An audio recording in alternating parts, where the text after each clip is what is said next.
So in the previous lesson, what we did was introduce Kant's moral philosophy as part of our broader studies on Kant's philosophy more generally in this Great Minds in Philosophy series. Now, we essentially noted from the previous lesson that Kant believes that essentially the sense of morality creates this idea of a moral law, and that this moral law has its philosophical foundations in his belief, at least, in the autonomy and rationality of agents, of beings, of human beings specifically. And it is from there that if you are acting in a semblance out of this view towards the moral law, then you are acting out of a sense of duty, and you ought to act in that particular way. Now, I finished the end of the last lesson by asking the question, fundamentally, about, well, how is it the case that Kant is able to construct a system for which you can determine what a morally righteous or morally or an immoral action is using this basic system? Well, how can you construct a system of this kind that essentially gives me the oughts and ought nots for day-to-day life? Well, this is what is known as the categorical imperative, Kant's categorical imperative. And what we're going to do in this lesson is essentially summarize the rest of our studies on the moral philosophy of Immanuel Kant, and we will talk about his categorical imperative in more detail. We looked at some of the implications of his normative ethics, and like I said in the previous lesson, if you want to look at this in more detail, we have a series on normative ethics already that does touch on Immanuel Kant in great amount of detail, among other philosophers and other scholars who contribute to normative ethics. So this lesson is going to talk about the categorical imperative and talk about the various different maxims that are applied and use some examples to try and illustrate the point of the categorical imperative. So this is what is arguably central to Kant's moral philosophy, because not only does it provide us a delineation between what he argues are acts that are done out of a sense of the moral law, out of a sense of duty, and acts which are performed by some kind of desire, out of some kind of desire or inclination.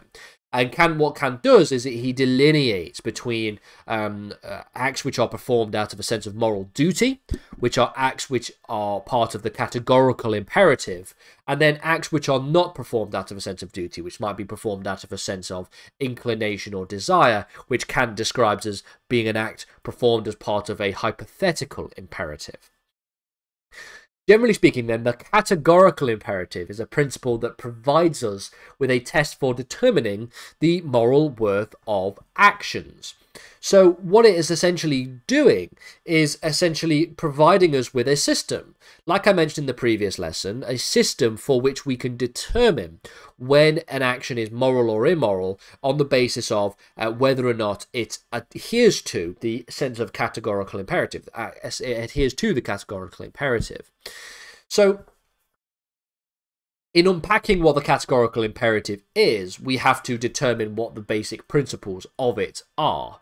And there are three basic principles of the categorical imperative. These are known as three maxims or three formulations of the categorical imperative.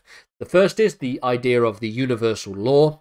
The second is the idea of humanity, sometimes described as the humanity maxim or the humanity formula. And then finally we have the kingdom of ends maxim or the kingdom of end formulation. Arguably one of the most important of these three, potentially the most important at least in my opinion, is this idea of the universal maxim, the universalizability of moral actions. Essentially, what this formulation tells us is that one should act only according to maxims that can be consistently universalized. What do I mean? Well, it means that an action is morally permissible if and only if the rule guiding it can be consistently applied to everybody without any kind of contradiction. So if I want to know, for example, if let's say stealing, whether or not stealing is moral or immoral, I might find a situation in which taking food or taking money actually leads to a nice moral outcome. And from a consequentialist perspective, you might say, well, in that case, it was actually kind of moral what you just did there.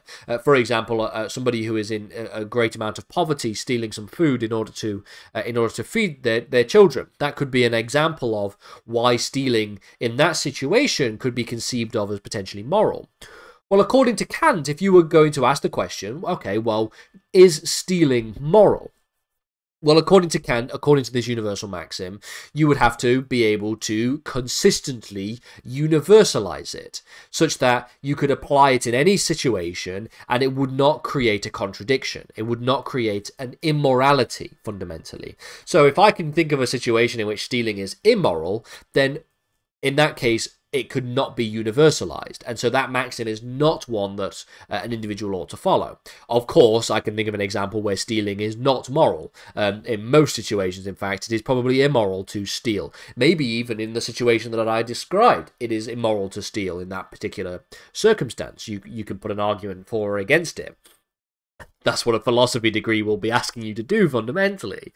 And so fundamentally, therefore, because I cannot universalize it, I cannot apply that to any situation and get no contradictions. It is therefore the case that stealing, theft, as an idea is not something that can fit into the categorical imperative, and it can therefore not be considered moral. Consider another example. If you wanted to lie to somebody, you might think that in that situation you were lying to them for a reason that was quite moral. There can be reasons to lie morally, according to a lot of people, at least, not according to Kant, but according to a lot of people. But if you were to consider, I might have to lie to this person, is lying moral or immoral? Well, if you were thinking about this from a Kantian ethical perspective, you would have to ask whether or not it would be acceptable for everybody to lie in similar situations. So if there was any other situation, would it be acceptable for everybody to lie at that point? And if you say, well, no, there are circumstances in which lying in this situation would be immoral, then, according to Kant, lying is not a moral action in that particular circumstance. If universalizing the act leads to a contradiction or an unacceptable world, then lying in that circumstance is morally impermissible. It is not allowed. It is immoral. The next contribution, the next formulation, the next maxim, is known as the maxim of humanity, or the humanity formulation. Now, what this formulation fundamentally asserts is that one ought to treat humanity, whether in oneself or in others, always as an end in itself, and never merely as a means to an end. What do I mean by this? What does it mean to treat somebody as an end in themselves rather than as merely a means to an end?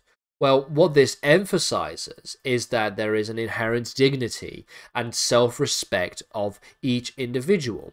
Kant was very much ahead of the curve when it came to this idea. It would only, in terms of how this principle is formulated into law, for example, or into international law, for example, the basic principle of individual dignity and the inherent self-worth of individuals did not really get formulated into international law until after the end of the Second World War, when we see the modern development of international human rights law. It is actually, in fact, Herschel from Cambridge, who was a Cambridge professor of international law, who wrote in the 1940s a treatise on this basic principle of individual rights and individual liberties. Kant was writing this 200, 300, 400 years prior to that particular development in law. So in terms of the philosophy, it kept up quite quickly with the law. And so, for example, here, using someone solely to achieve your own goals without regard for their own goals and for their individual dignity would be considered to be morally wrong. And so we can take the example of lying to somebody, and we can take that as an example of how that would work in terms of this formulation. We already know that it probably wouldn't be able to be universalized, so it already fundamentally fails on the first category. But in this second category, it also fails, because if I was to lie to somebody, if I'm going to lie to them, then what I'm essentially doing is using them as a means to an end, as a means to achieve my own end, rather than treating that individual as an end in themselves. So not only would I not be able to universalize lying as a concept that is morally permissible as part of the categorical imperative, but I also am unable to satisfy this second maxim by suggesting that I would be essentially treating an individual as a means to an end by lying to them. Because what I'm essentially doing by lying to somebody is saving them the pain of the truth, or maybe saving my own skin, because the pain of the truth would actually cause me to get into some kind of trouble, all of which would therefore result in a using of an individual as a means to an end rather than treating that individual as an end in themselves. The final formulation, or the final maxim of the categorical imperative, is known as the kingdom of ends formulation. Essentially what Kant does in this formulation is imagine a moral community. So he sort of invites us to engage in a little bit of a thought experiment where we have what is known as a moral community. He calls this moral community, as you would imagine, the kingdom of ends. In this moral community, every single rational being is both the legislator and the subject of the moral law. They are both the creators of and subjects to the moral law.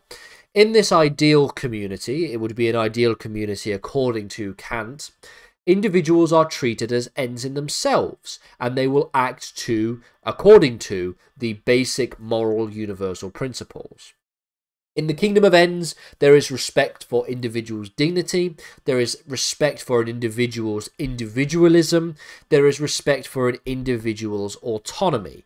In fact, the respect for autonomy and dignity is actually a paramount feature of the kingdom of ends.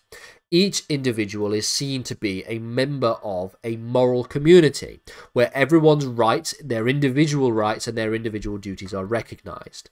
This is considered to be something of a thought experiment.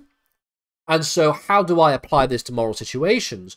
Well, in such a community, in such a world in which we have not only essentially ascribed to the universalization principle, the first principle, but we've also ascribed to the humanity principle, the not treating people as ends in themselves, as a means to an end, and only treating them as an ends in themselves.